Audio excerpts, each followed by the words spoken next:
Elektriğin üretilebilmesi büyük bir başarıydı. Ancak onu daha sonra kullanabilmek için depolamanın da bir yolu bulunmalıydı. Bu sorunun çözümü, 1745 yılında Hollanda'daki Leiden Üniversitesi'nde yapılan deneylerle ortaya çıktı.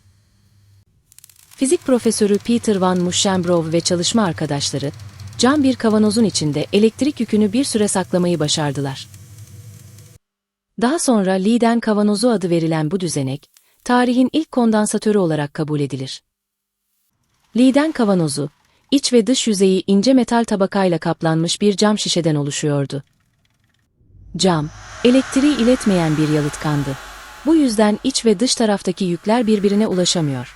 Ancak birbirlerini güçlü bir şekilde çekmeye devam ediyorlardı.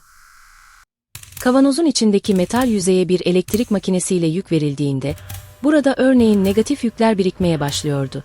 Aynı anda dış metal yüzeyde ise buna karşılık pozitif yükler toplanıyordu.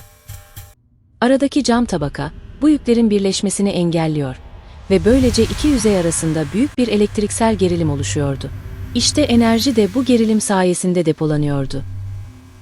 Bunu iki su deposuna benzetebiliriz. İki deponun arasında kalın ve su geçirmez bir duvar olduğunu düşünün. Su bir taraftan diğerine geçemez. Ancak bir depoyu tamamen doldurup diğerini boş bırakırsanız, aralarında büyük bir basınç farkı oluşur. Duvar kaldırıldığı anda su dolu havuzdan boş havuza doğru büyük bir hızla akar.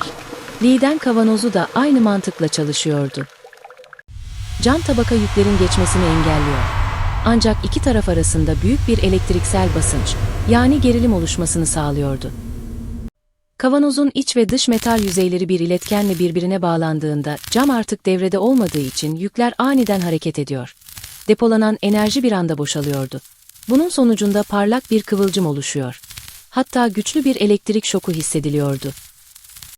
Bu yöntemle elektrik yalnızca üretilebilen bir doğa olayı olmaktan çıkmış, depolanabilen ve istenildiği anda kullanılabilen bir enerji haline gelmişti. Videonun tamamını izlemek için kanalı ziyaret edebilirsiniz.